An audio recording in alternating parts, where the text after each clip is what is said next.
If you told me the movie Obsession isn't the best horror film of 2026, I would tell you to make a wish about getting $1 billion and I'd find the nearest gun. Anyways, let's talk Obsession. Now, spoiler warning, there it is. I wouldn't necessarily call this movie scary. I mean, don't get me wrong, there were plenty of scary scenes. For an example, when Nikki just fucking walked backwards acting like she's in slow motion. Only two. And I already didn't like the feeling of skinny woman just standing far down in a dark hallway. And the fact that I watched this movie on a website, someone recorded the movie, so which it made the screen taller, which made her even more fucking scary, bro. We got Slender Woman over here, gang. Excuse my language. But the movie starts with Bear at his work, I think, or like a bar, and he's always thinking about getting up with this girl named Nikki. And Bear is a really shy person, and he was practicing what he was going to say to Nikki when he gets the chance. But Bear was practicing on a girl Bear worked with, I think, or like a waitress. And Bear finishes, and the girl says, "Wow, that was amazing." And then his friend Ian just started laughing and said that was bad. So then Ian sits down with Bear and says something like, "Oh yeah, you're saying that wrong. Let me tell you how to do it." And then he told Bear to drop his earnest confession speech and instead call Nikki Freaky Nikki.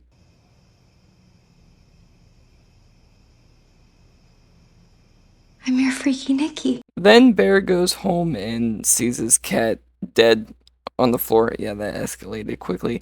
Anyways, cat died because it got into Bear's grandmother's pills. And now I can see why some people hate Bear at some points. You know, when a pet dies, you should bury it like the normal thing to do. Bear didn't even think to do that. He just straight up threw it in the garbage can. Anyways, the only thing that made Bear feel better is to stalk Nikki's Instagram. Then all of a sudden, Nikki calls Bear and says something about, like, "I need to tell you something." Bear gets his hopes up. Nikki says, "I put my 2-week notice." Bear instantly stops smiling and says, "Oh, okay, good for you." And then Nikki drops her necklace down a drain. All of a sudden, and Bear goes, "Oh, damn, I'm sorry." Next day, Bear goes to the jewelry store and was looking for a necklace to buy for Nikki, of course. But then something caught his eye that started this crazy shit. The One Wish Willow. And the box said something like, "Make a wish and break the stick." And I think we all know what Bear wished for. Then he goes to the bar with his friends to celebrate something that I forgot.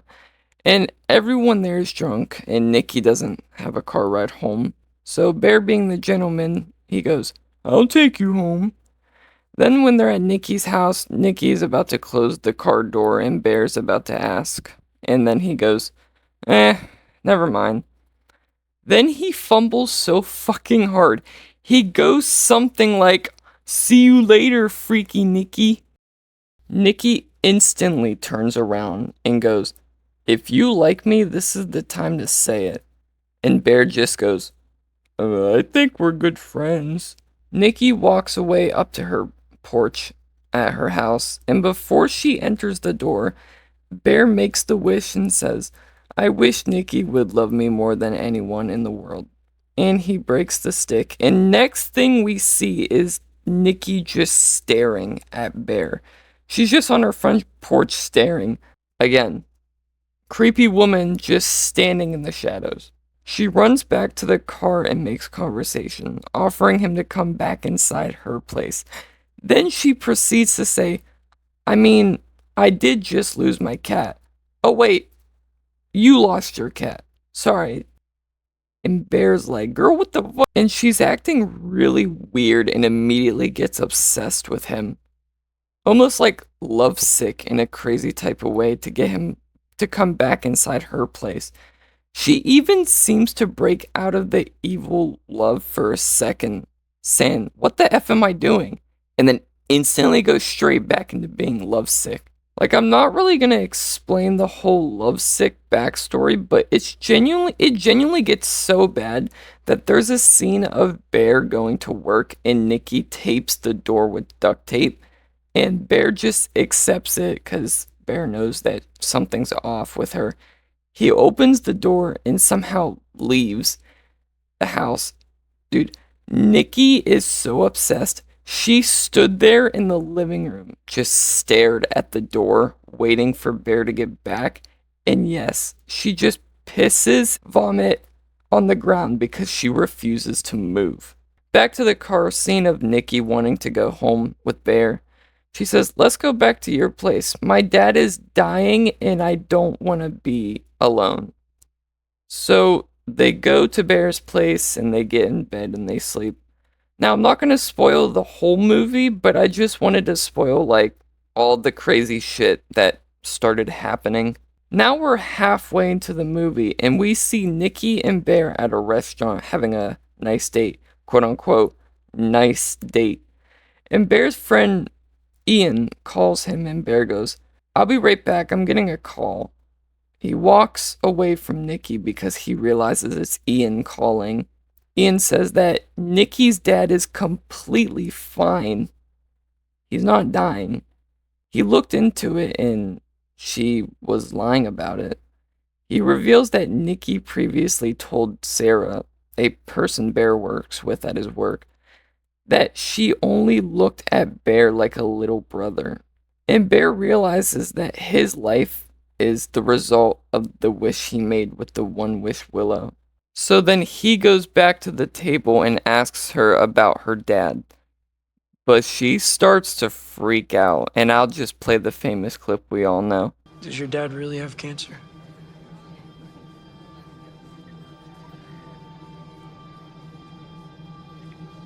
No, no, no, no, no, no, no, don't do that! She goes, "Why does it matter?"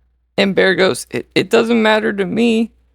Then it just instantly cuts to a scene of Bear on top of Nikki, just thrusting away. I guess just to make her feel better, like Bear never said that. Now, I've watched other shows, especially Dexter, and I'm used to sex scenes, but I've never seen one happen so fast. This was low-key an uncomfortable and questionable scene. Okay, don't take this weird, but Nikki was making the right sounds, but she was just staring blankly off to the side, like away from him, not even looking. Now, I'm gonna stop there talking about the movie, but those are just the things I wanted to bring up on how this movie's so questionable.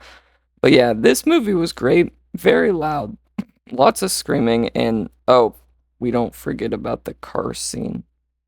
Anyways, this movie was good, but let me know in the comments if you enjoyed this movie too. And if you also have any questions for me, I'd be glad to answer them. Also, I'll be checking out the Backrooms movie soon, and I'll make a review on that as well. Anyways, thank you guys for watching this video, and I'll see you in the next one. Bye-bye!